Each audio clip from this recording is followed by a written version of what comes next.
So when I asked Cliff how he wanted to frame this conversation on Indigenous teaching and learning, he wanted to put it within the context of the recommendations of the TRC, calls to action.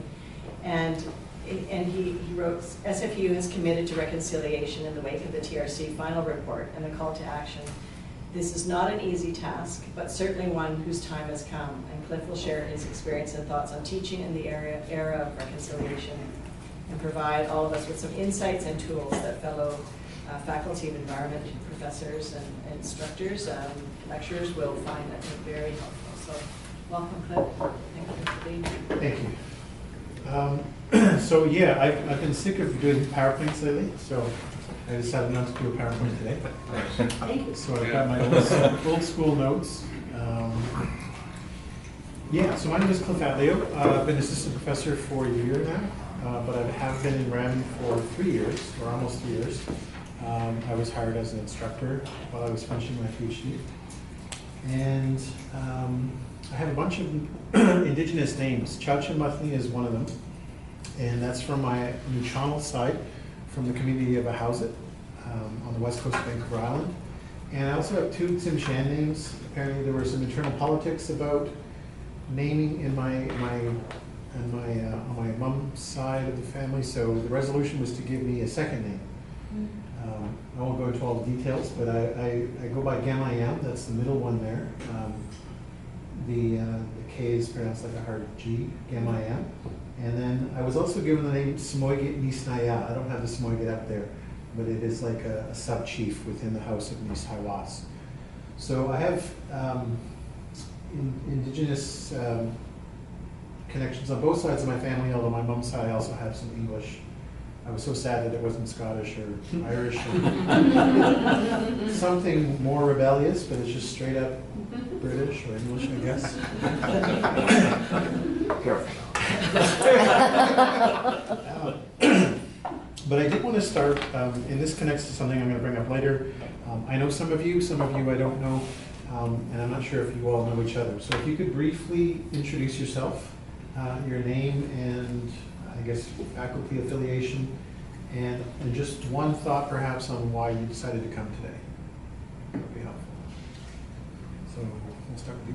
Thanks, Cliff. Yeah, hi everyone, Paul Kingsbury, just started as Associate Dean, undergraduate in the faculty.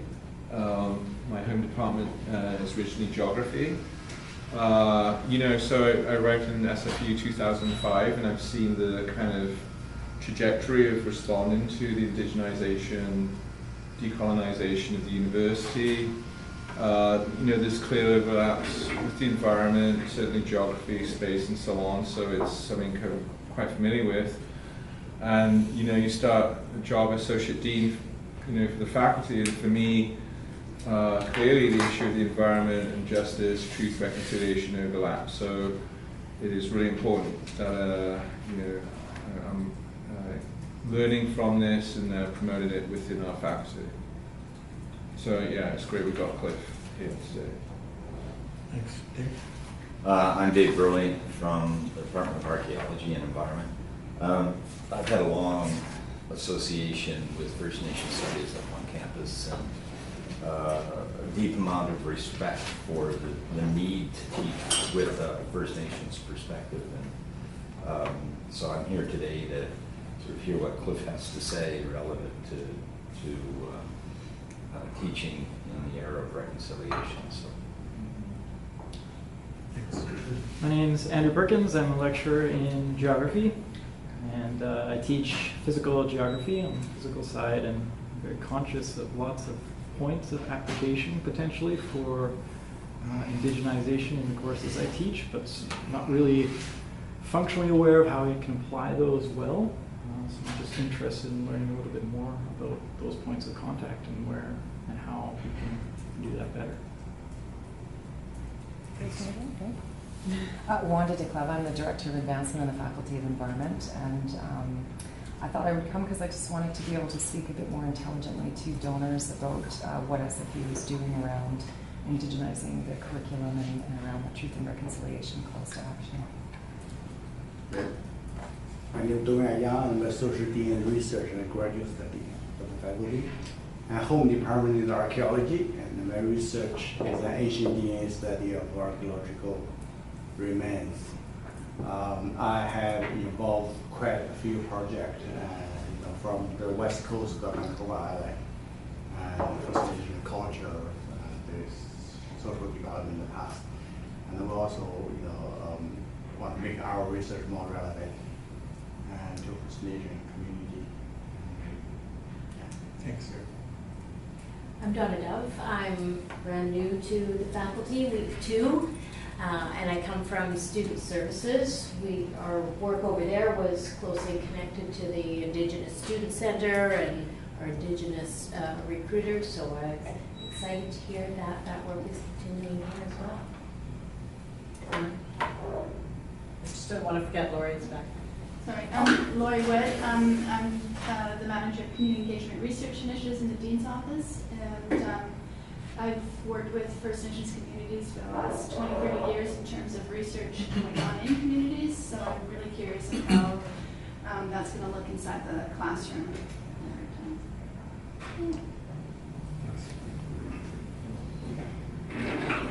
Hi everybody, my name is Anne Solomon. I'm an applied marine ecologist in the School of Resource and Environmental Management.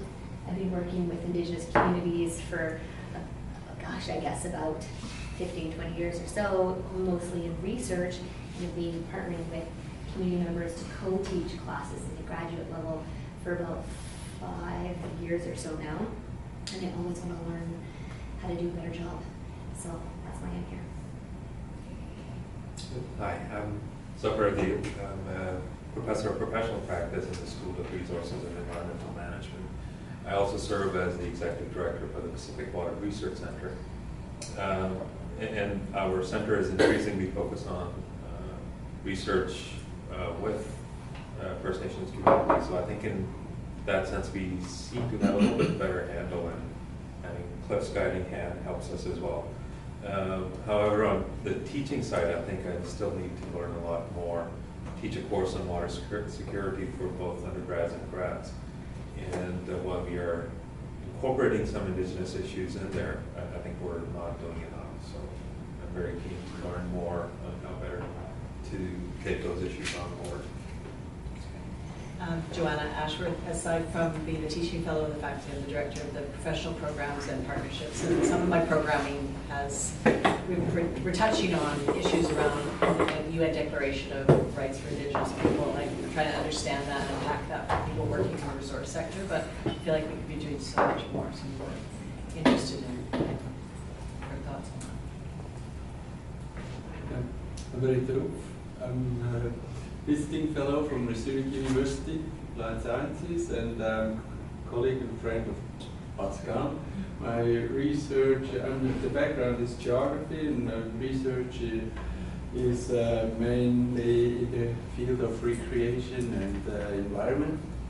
And I'm very keen to hear about this issue, which is very important. Thank you for having the opportunity to be part of this discussion.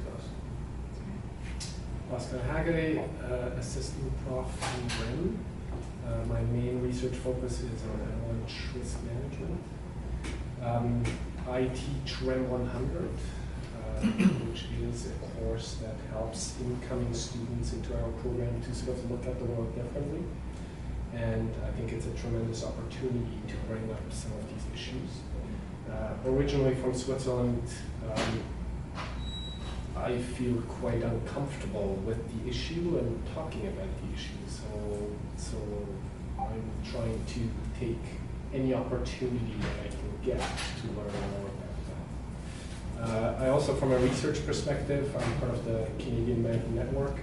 And I just recently got a project funded that's going to look into avalanche issues in the Arctic. And working with Indigenous communities up there is a big focus. So I'll be also sort of stepping into that realm in my research, and I want to make sure I do this appropriately and in a way that benefits all partners to the biggest extent. We're just introducing ourselves and just your name, your affiliation, and why you decided to come today.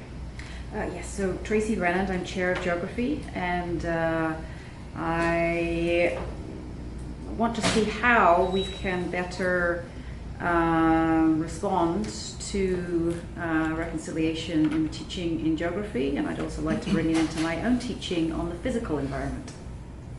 Thank you. So thank you very much, everybody. Thank you for coming. One of the reasons, what I'm going to get to in a little bit, is this, what I call the importance of self-location. But I did want to make sure that everybody had a chance to introduce themselves. And obviously we have a great diversity of experiences and research areas, teaching experience.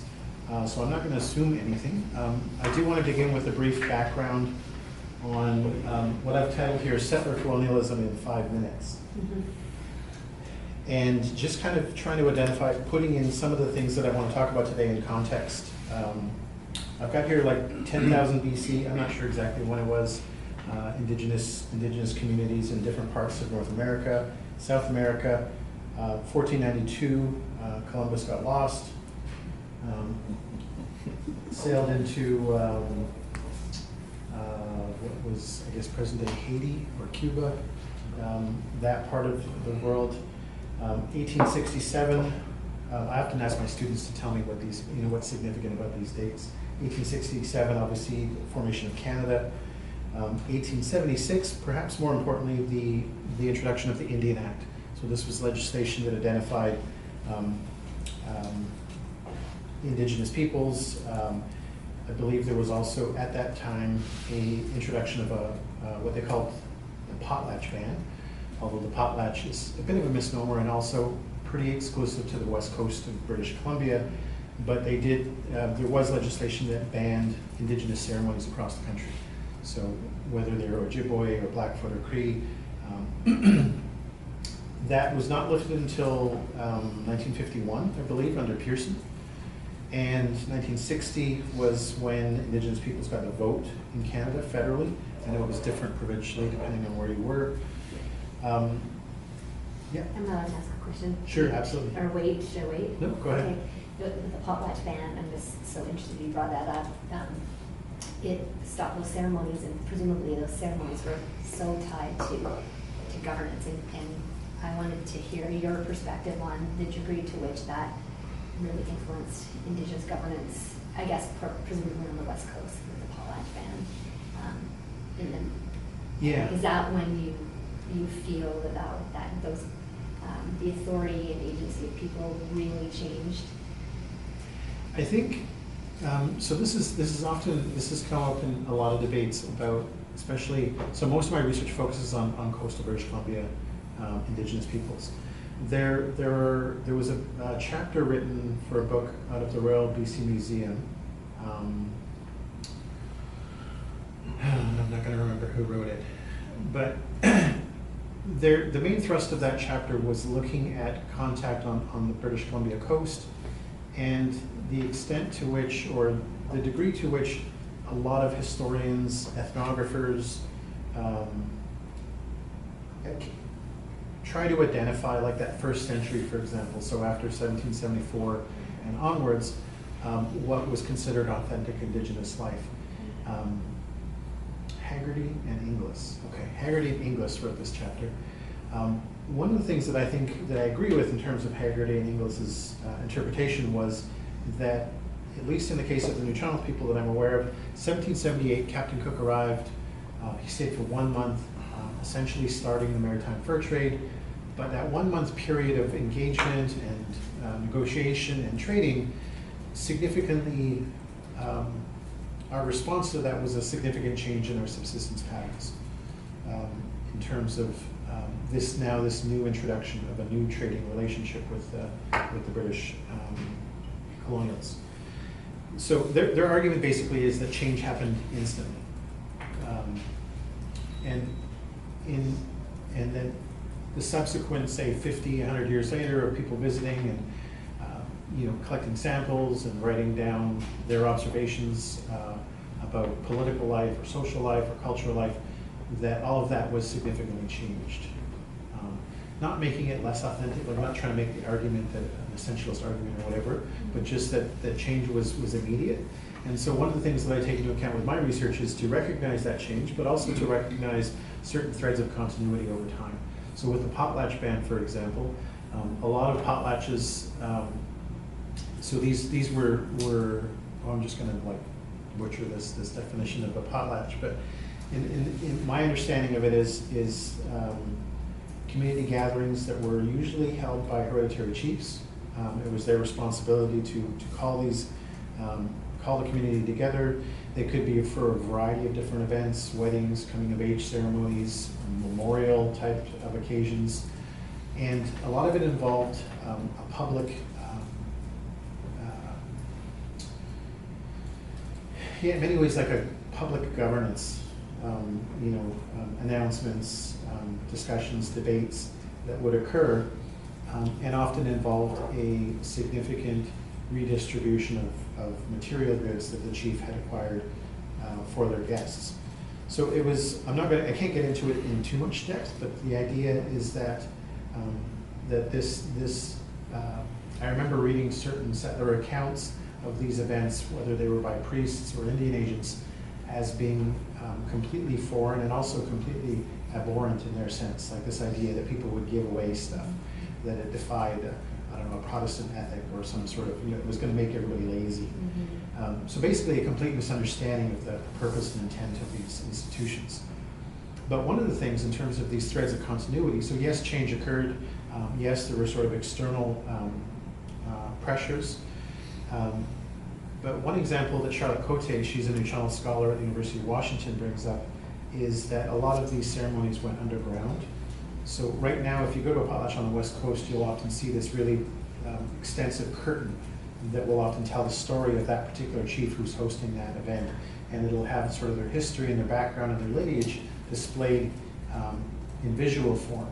And these days it's a curtain, and basically since whenever they started enforcing the law that banned these ceremonies, it was a curtain. Previous to that time, they were often panels, like wooden panels, but you can't just fold those up and hide them when somebody says that the priest is coming or the Indian agent is coming or the RCMP are coming.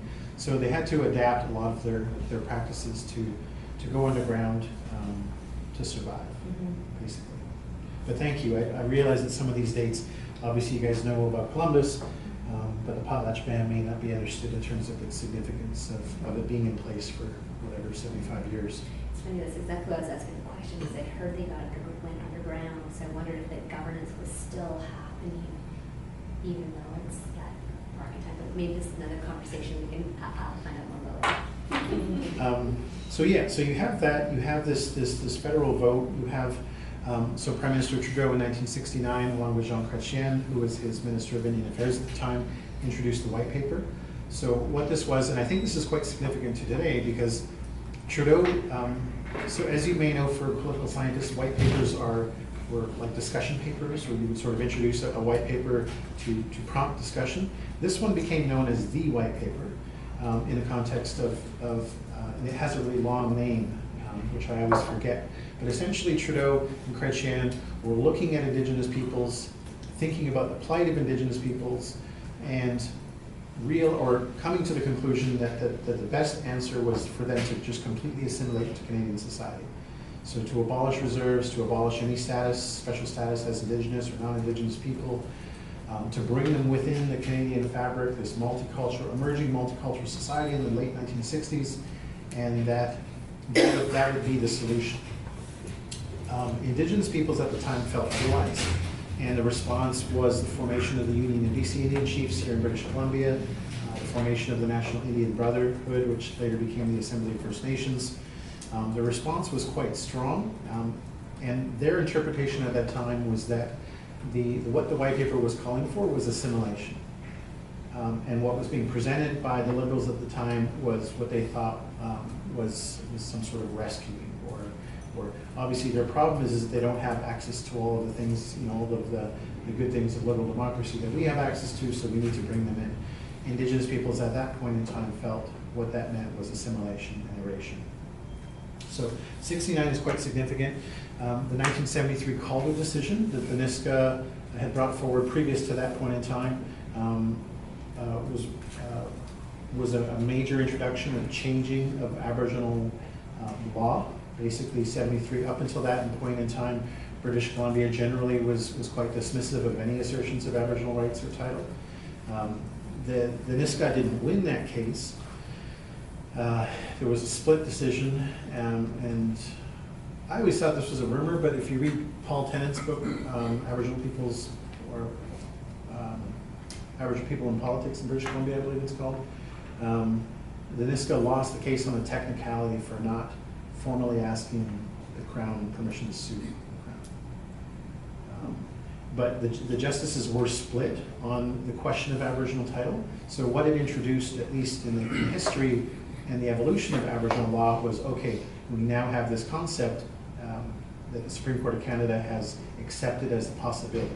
Some of the justices said it didn't exist, some said it did exist, and then of the ones that said it did exist ever, they were also split on whether it had been extinguished or not. So it introduced a whole bunch of debates that would later follow in other cases.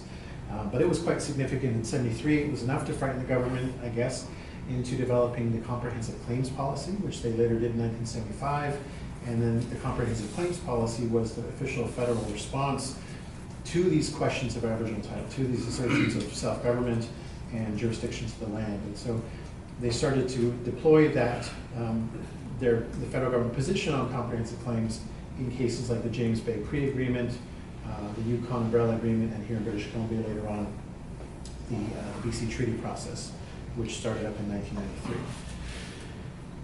Okay, so 1982, Trudeau repatriates the Constitution and includes in there Section 35, which is a reference to Aboriginal and treaty rights in Canada.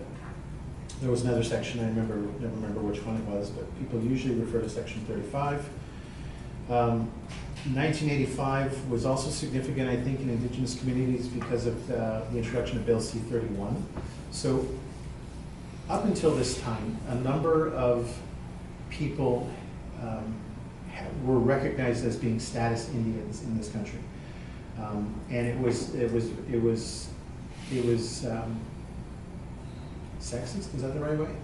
Sexist, misogynist. Essentially, the idea was that up into a certain period of time, status Indian women who married non-status men would lose their status, and status Indian men who married non-status women, so that they could be non-status women, Indigenous or non-Indigenous, those women gained Indian status. So my Uncle Richard, for example, married a German woman. She's a status Indian who has a status card still.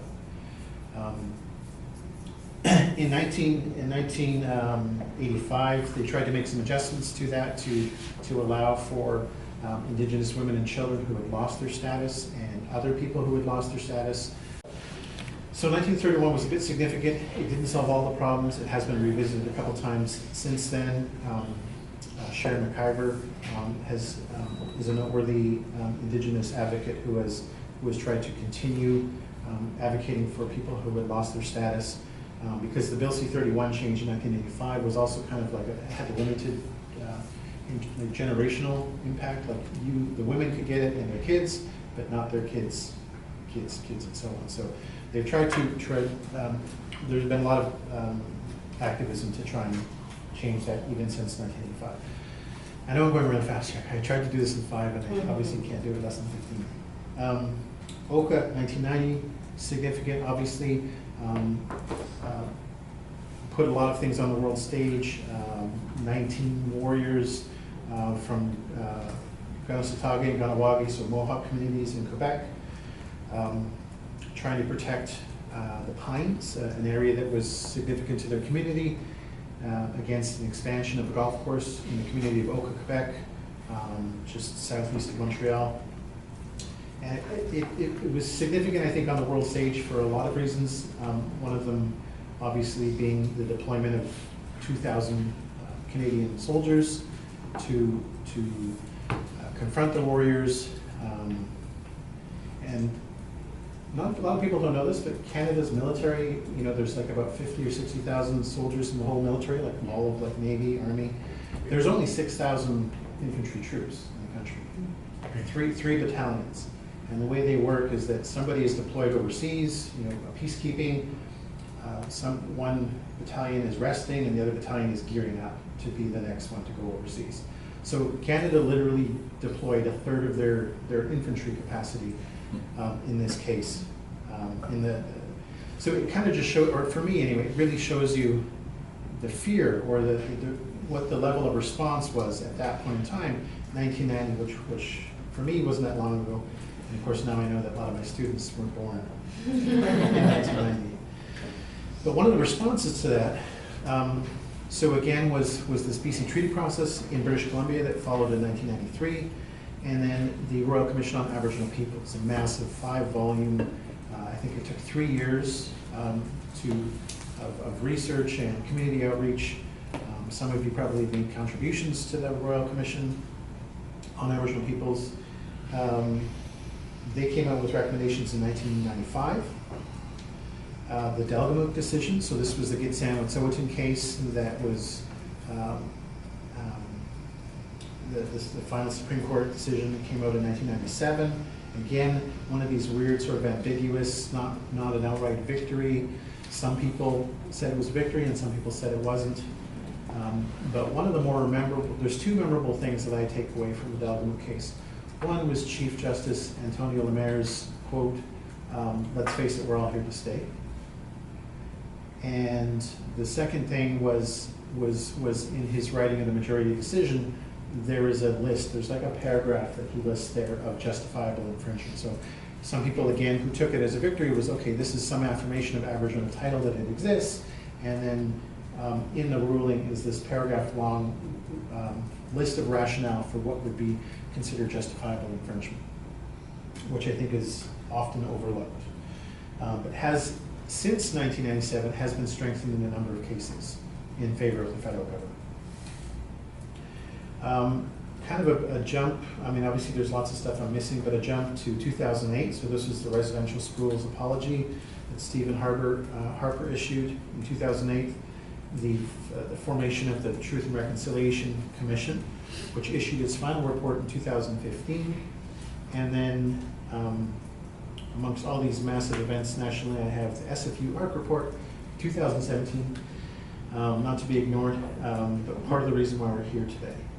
So that's a bit of a background that I want to draw upon, just certain themes. But does anybody have any questions so far? Yeah. I'm surprised that you didn't mention the Sparrow case. Yeah, I kind of gave up after Sorry. after Delgamuukw. But I just wondered. All my legal hopes were dashed. But that one seems like such an important one.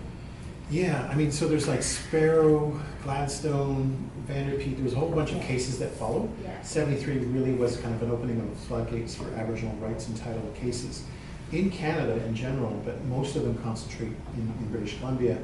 And this is another part I forgot. Because of the legal ambiguity of land ownership. So if you ever Google treaty map of Canada or numbered treaty map of Canada, you will get a map of Canada that for the most part is kind of, you'll see treaties, Treaty 6 and Treaty 8 in the northeastern part of BC, Treaty 3 and 4 all the way across the country. So the Robinson-Williams treaties, the Mi'kmaq Peace and Friendship treaties. You will see most of the country covered in some way by some sort of agreement.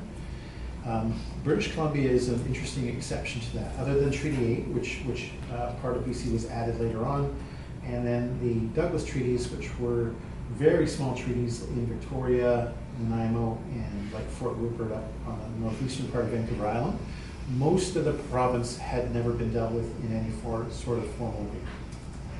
So it's significant, I think, because say what you will about colonialism or British colonialism, there was a sense of how things were to be done properly.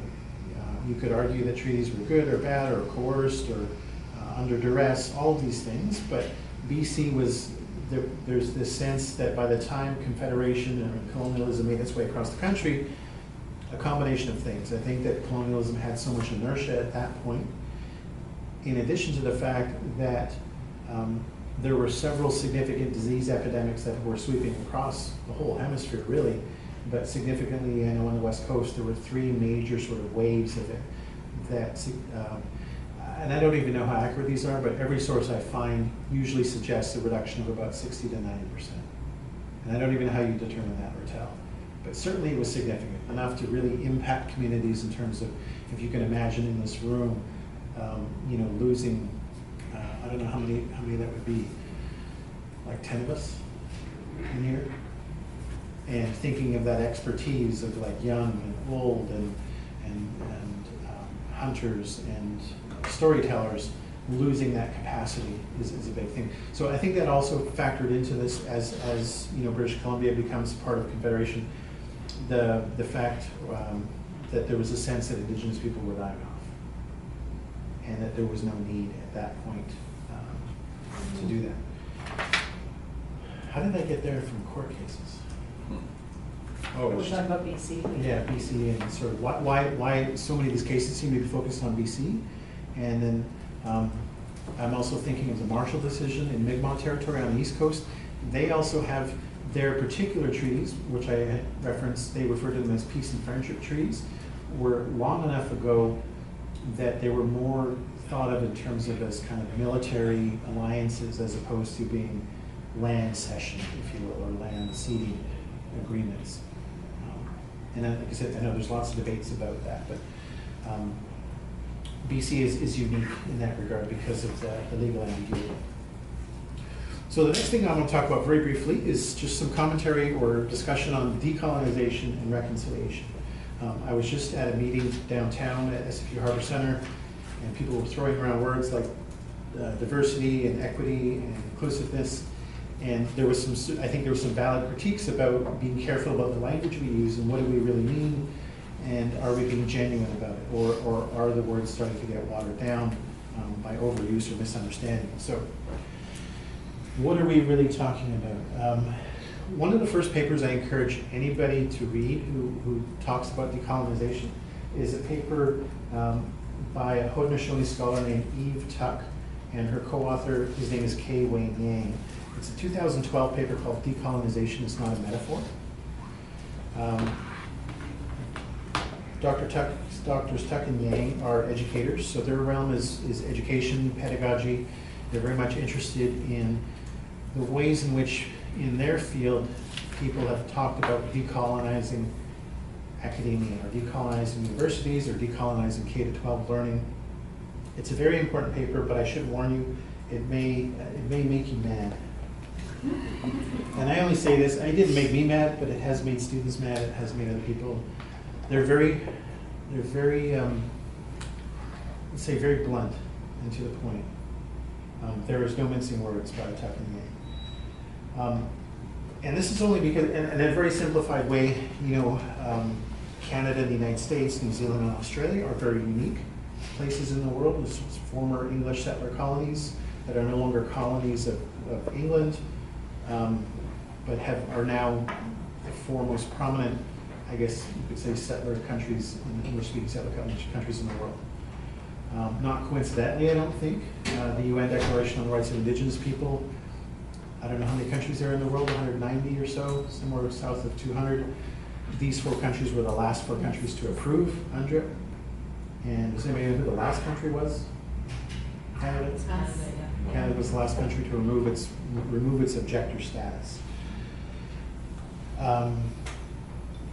And then I go back to, again, Chief Justice Lemaire. Let's face it, we're all here to stay. Canada is a very unique position. Decolonization is not going to happen here in the historical sense that we might think about it in terms of Algeria or India or some other country that had a fight with their colonial masters, a throwing out of their colonial masters, or frustrating enough that it made them leave.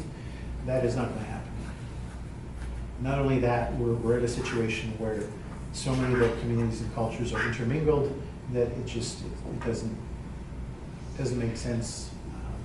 However, people still like to invoke it because it sounds like a really strong word, decolonizing relationships. So if I'm going to qualify it that way, I do see some space for decolonization in the sense that, are we able to, as societies and as communities, decolonize decolonize our relationships with each other? Is that something that is possible?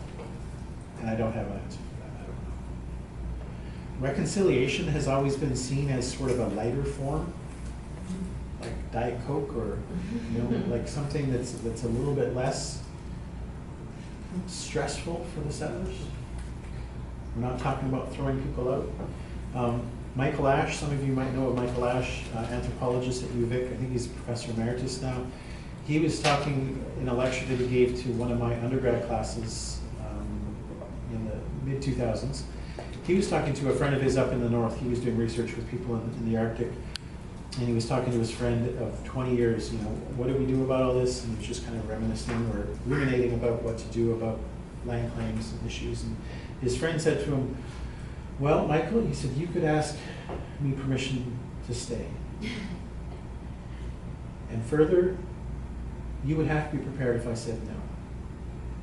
So clearly it was a thought experiment, or at least that's the way Michael introduced it in the class. But it's something that he was just trying to provoke thought, I guess, in a way. So when we say things like decolonization, I would suggest that people be very careful what they mean when they talk about that. Reconciliation has been criticized by a number of people, but I think at its best it is a genuine opportunity to try to revisit these relationships, to try and identify asymmetrical power relationships, to try and identify, particularly in academia, its history with Indigenous communities. Not only its history, but sort of its ongoing relationship and ways in which to improve those relationships towards something more nurturing, more respectful, more reciprocal, but then also to try and interrogate what does all of that really mean, and what does it mean in the classroom.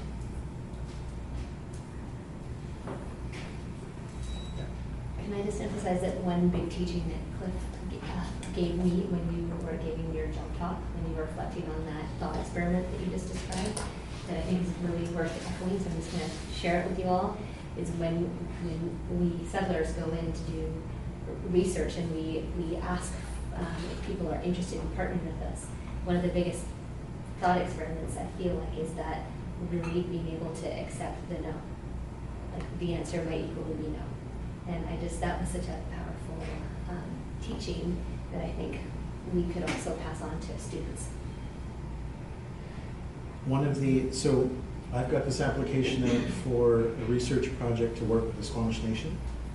My research area is resource management, governance, political economy, and I'm really intrigued by the fact that the Squamish Nation has strongly opposed the Trans Mountain Pipeline and have at least officially have embraced the wood fiber LNG project.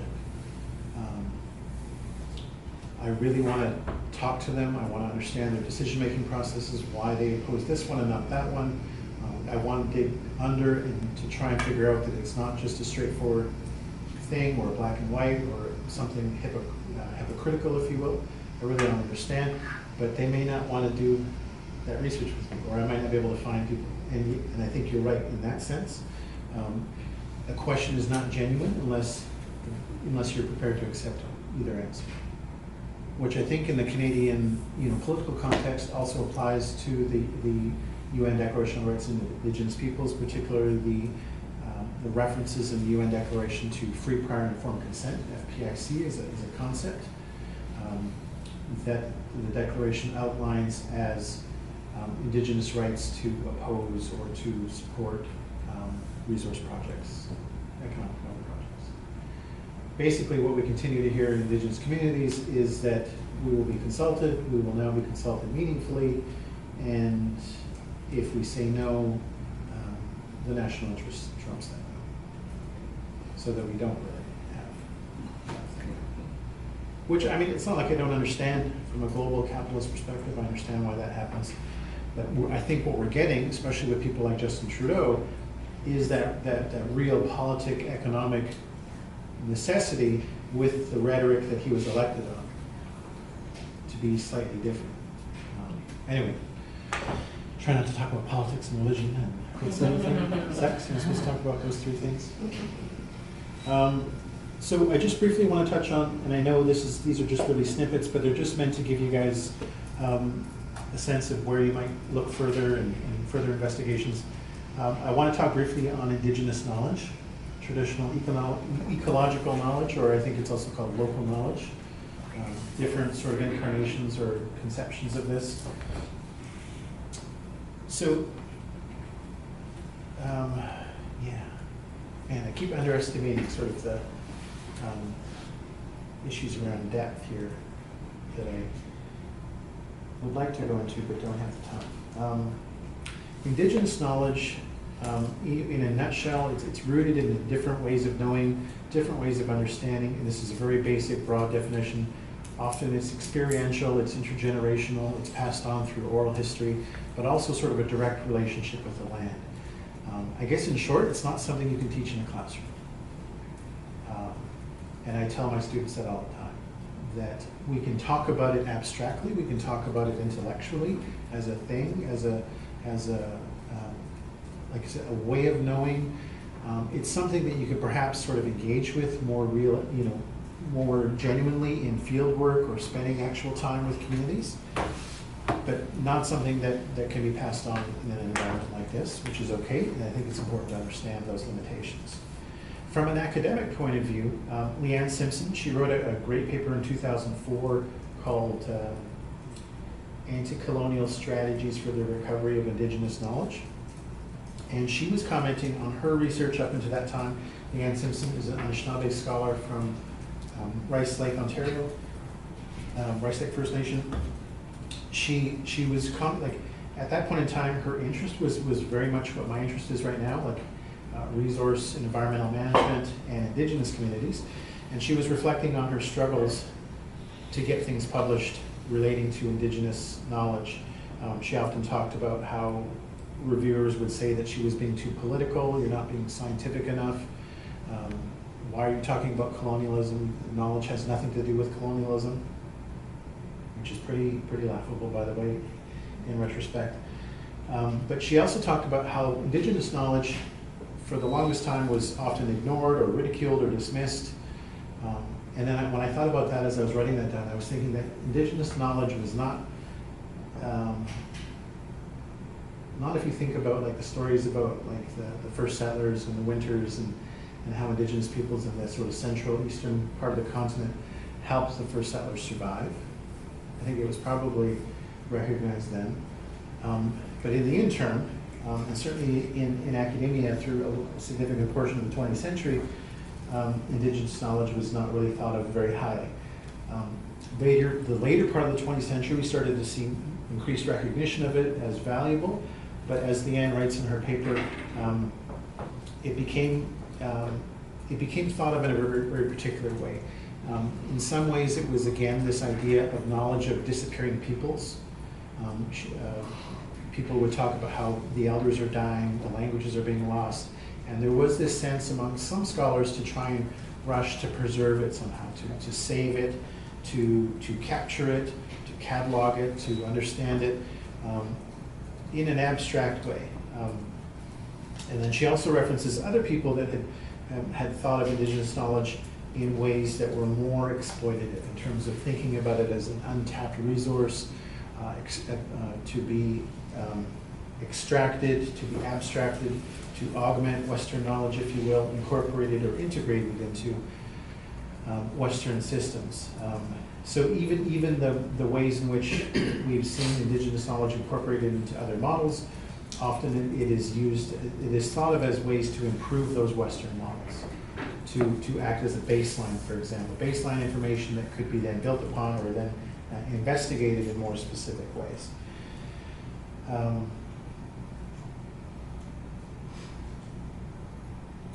Some of the things that I want to mention from Leanne's conclusion in her paper were the idea that in order to protect Indigenous knowledge, we have to protect land and Indigenous governance. I think what she was trying to say was probably unexpected because it goes against that. She said, we don't need to like capture it and save it. We need to, because Indigenous knowledge is experiential, and it's rooted in a relationship with the land. The destruction of land through resource development or particular forms of resource development is more harmful to Indigenous knowledge. And the lack of recognition for Indigenous communities to have jurisdiction and self-determination over those territories is a threat to Indigenous knowledge. So I'm not expecting you guys to solve these problems, but just sort of contextualizing the idea of talking about Indigenous knowledge, and sometimes the dangers in which we extract and abstract. Not that that is always harmful or it's never not useful, but just to be aware of that dynamic. And the final thing is to respect Indigenous diversity.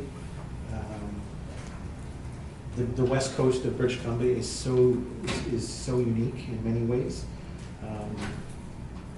There are some commonalities with other Indigenous peoples, and there are some things that are very different from other Indigenous peoples. So I know this may or may not be obvious to some of you, but I find when I talk to the media about issues around this, one of the first things I have to say is that Indigenous people are diverse and unique as much as anyone's family is, that people will disagree, that you will have chiefs that will support the Trans Mountain Pipeline, and you will have chiefs that will oppose it for a variety of different reasons.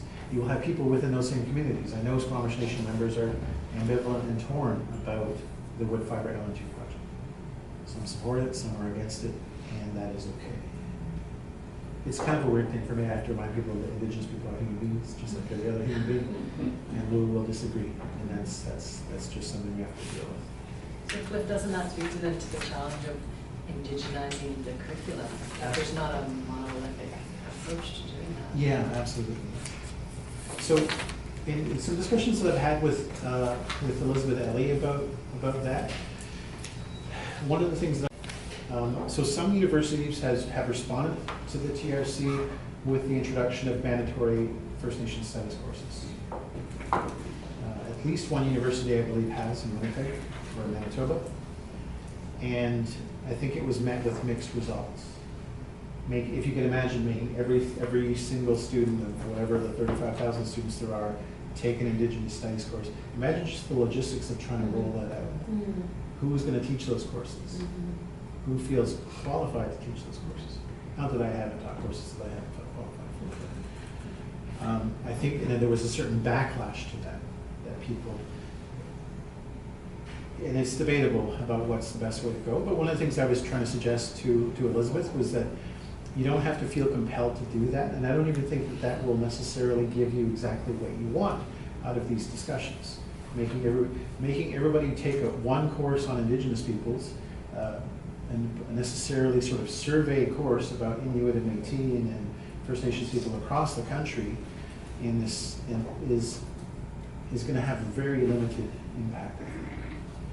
I also said that one way to also think about this is how can we look at our other courses critically? How can we look at the syllabi that we have already, and where there might be overlaps, where there might be intersections, or where there might be gaps that we could fill that would recognize Indigenous territories or people or epistemologies, but also how can we look at our own history courses, for example, or other courses about Canada in a critical way that don't involve even necessarily invoking Indigenous voices.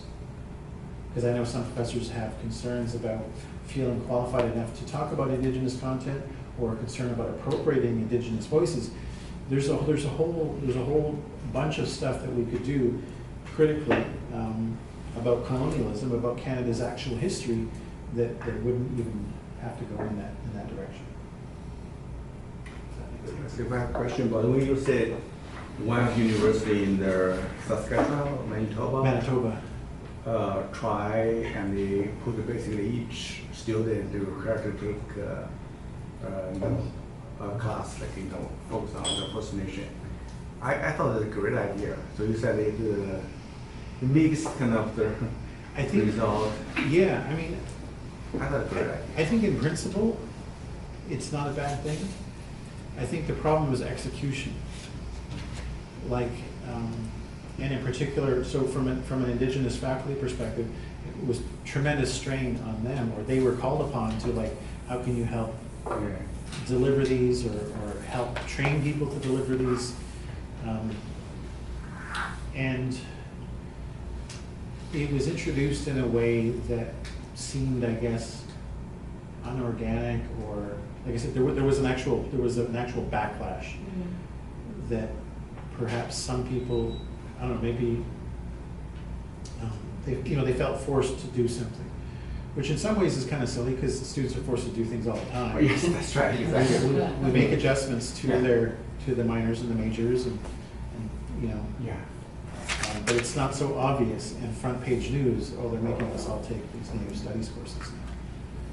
So I haven't studied in depth, or I'm just basing my perspective on a few headlines that I've read or stories I've read about. Yeah, about well, the you local kind movement. of, sometimes they feel it's like a little bit inadequate if students get the degree from this country university, Yeah.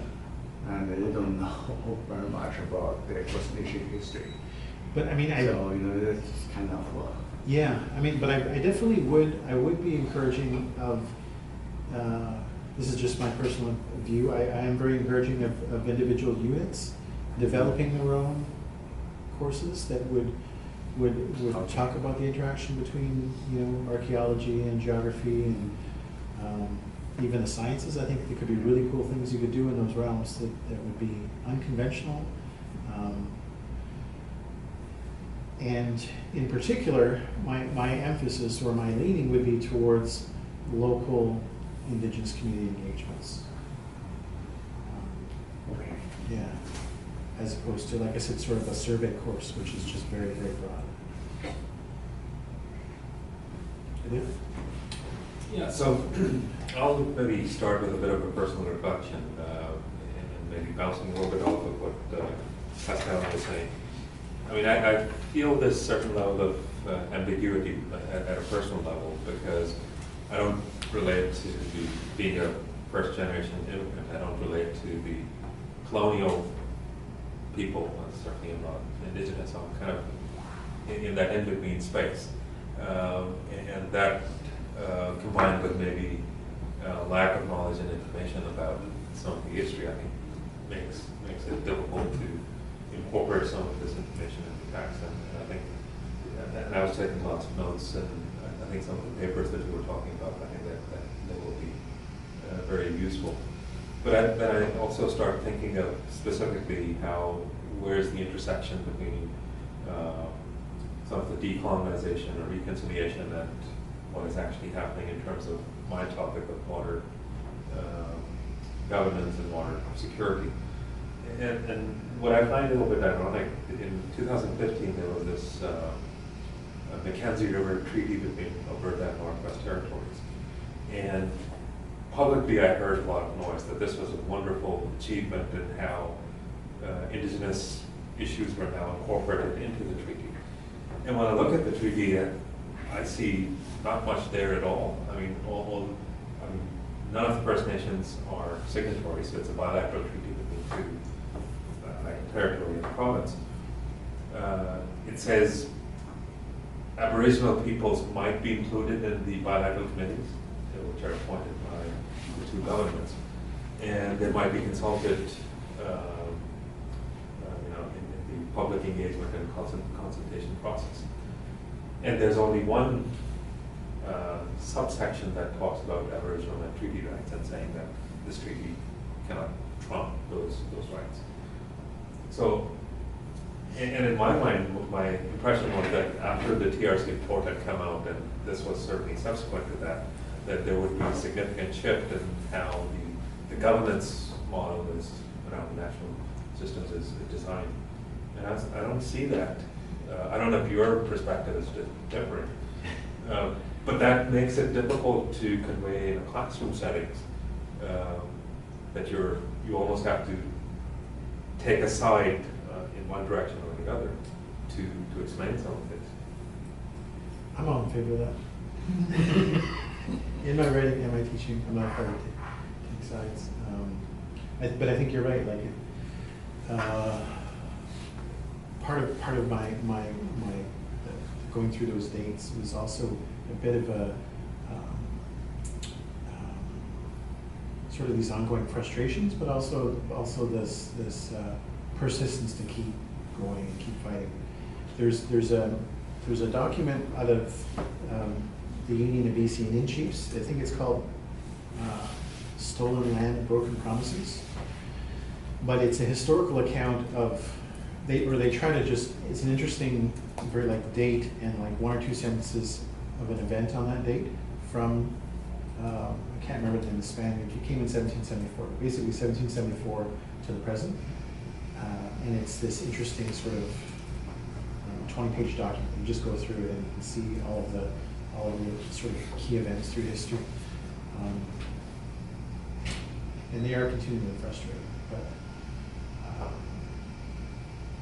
I think it's even worth, you know, when talking about, so I taught a class last year on land use planning, and you know, originally the class just talked about land use planning, changes to the provincial system, how it was pretty much just run by the Ministry of Forest for a significant period of time, and then in the 90s when the NDP came in, where they started to introduce more collaborative, more, what do they call it, stakeholder, you know, involvement, and at the same time the war in the woods happened because they ignored Indigenous peoples in that stakeholder, and then they invited Indigenous peoples to be participating as stakeholders, and those Indigenous people said, we don't want to participate as stakeholders, we're owners of our territories.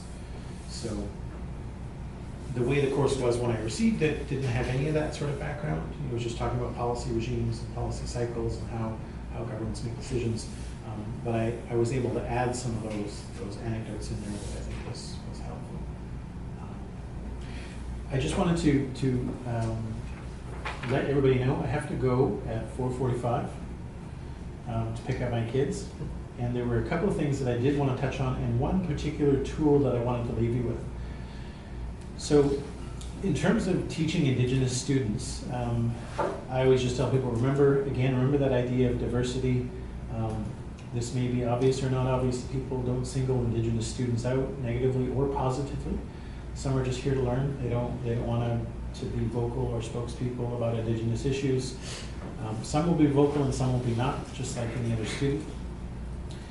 And relating to the beginning when I talked about introduction and self-location. So I was teaching Indigenous Studies course, an Indigenous Studies course at the University of Victoria in 2015. And I was inheriting this course. I was coming on as a sessional. So the coordinator gave me the syllabus and he said, you can modify it, do whatever you want. So I modified it, and there was an assignment at the beginning called a self-location assignment. I didn't know what that was, so I took it out and put it in Précis, which is pretty, I don't know, obnoxiously academic. A lot of students don't know what a Précis was. I didn't know what a Précis was until I wrote one. And I submitted it to the coordinator, and he says, you can't do that. We have the Indigenous Studies Department at UVic have an advisory council, and they've okayed this curriculum, and that assignment is an important part of it. So I researched what it was. Margaret Kovach is a Cree Soto scholar. I actually got a chance to hear her speak on Tuesday. She was at the Indigenous Grad Student Symposium, Saturday. Indigenous Grad Student Symposium that is held annually between UBC and SFU. And so it has been one of the more rewarding assignments that I've ever introduced to a class. Basically, I have students at the very beginning, their first assignment, and at the end of their first week or the beginning of the second week, they submit 500 to 1,000 word assignments, so 2 to 4 pages. I think when I had a really big class, I limited it to 1 page because I did 1 mark, 4 pages. But I did let them single-space it. Basically, it's called a self-location assignment. It's usually about 10% of their grade. And the whole point behind it, and Margaret Kovach in her book Indigenous Methodologies has a section on it, or she's got a chapter on it. Basically, it's to identify, students are directed to talk about their background and their history, to talk about who they are, to talk about their parents and grandparents, where they came from. Some of them are Indigenous, some of them are not.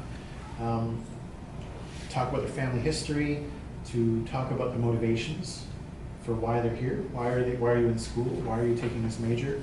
Why are you taking this course?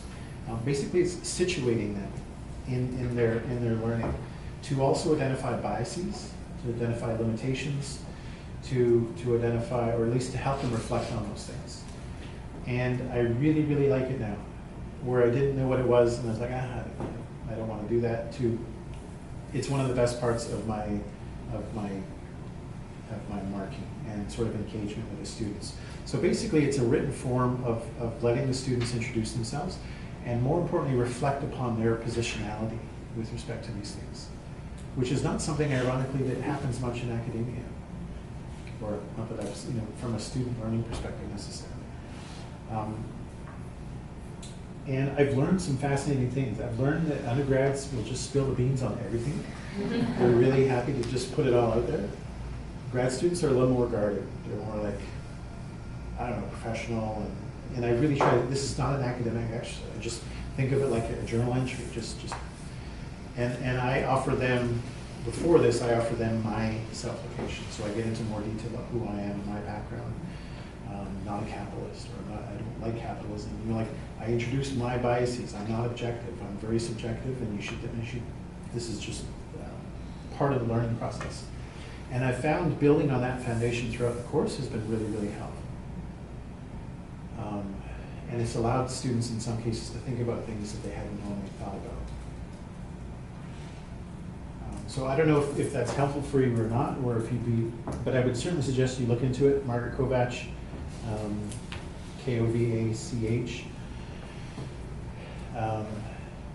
I think it's an interesting and important way to start the class. And then my final thoughts before we get into some questions, if you have any more questions in the last few minutes, is to be open, be curious, humble, respectful. There's a woman, Paulette Regan, who was part of the TRC as a researcher. I don't know where she's at now, but she wrote a book called Unsettling the Settler Within so sometime in the last 6 or 7 years. But she's an educator as well, so her background is pedagogy. And one of the things that she's written about is this idea of growing comfortable with discomfort. That any kind of meaningful engagement with reconciliation or these kinds of conversations, at least on a personal level, is meant to feel awkward at times, or like Michael Ash's thought experiment. It should make you feel kind of weird, not make you feel bad necessarily. I mean, nobody is suggesting that guilt is an effective sort of pedagogical tool. But to let people think about things in ways that they maybe had not thought of, or to consider that the default or the what we take for granted could warrant further investigation and understanding. And that finally, you don't need to become an expert on Indigenous people or issues.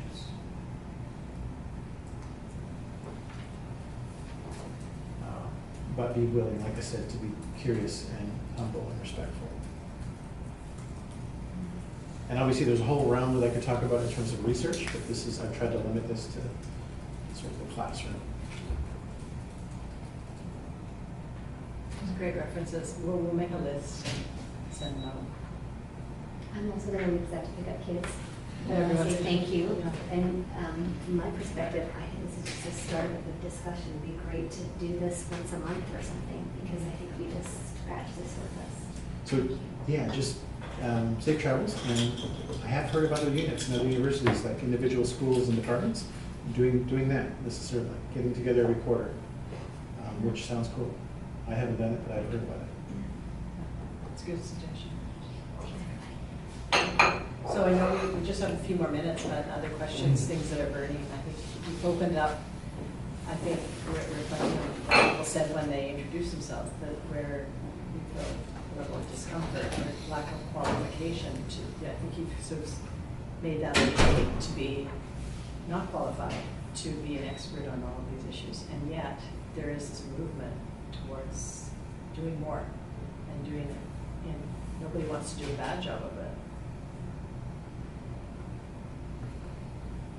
I will send a list out to you if you can disseminate it to everybody But so some of the resources that first came to mind were things like the RCAP report. So this is from '95, the TRC from 2015. The SFU ARC report is available online. And some books came to mind if you think of, like, I don't know, if you're at your cabin or cottage or wherever you go in the summer when you're not researching and writing. Thomas King's Inconvenient Indian is a very accessible read, but also an interesting look into sort of Canadian Indigenous settler relations. The Fourth World was a book written by George Manuel and Michael Poslins in like 1974, and it was just reissued like 2 weeks ago. A recent edition that has an introduction by Glenn Coulthard, a Dene professor at UBC, which I haven't looked at the new edition, but I still use the old edition. Actually, I use my dad's original copy still. Arthur Manuel, George Manuel's son, wrote a couple of books, Unsettling Canada, A National Wake-Up Call, which I have read and reviewed. And if you Google it, you'll see my review about it. If you guys don't want to read the book, you can read my 5,000-word review or whatever. And Reconciliation Manifesto this was released posthumously. Arthur died 2 years ago. I haven't read that one, so I can't say. I mentioned Paulette Regan, who wrote a book called Unsettling the Settler Within.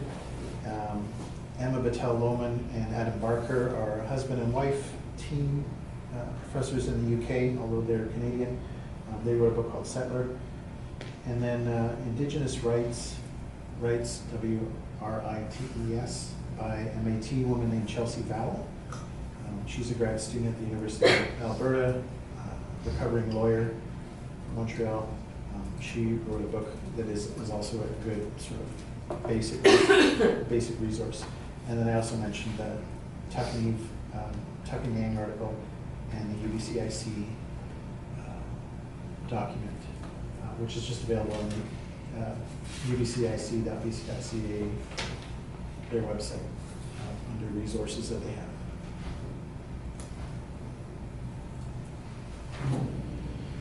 And you're welcome to email me. But remember, I don't have tenure yet, so don't harass me too much. Right, Dave? Right.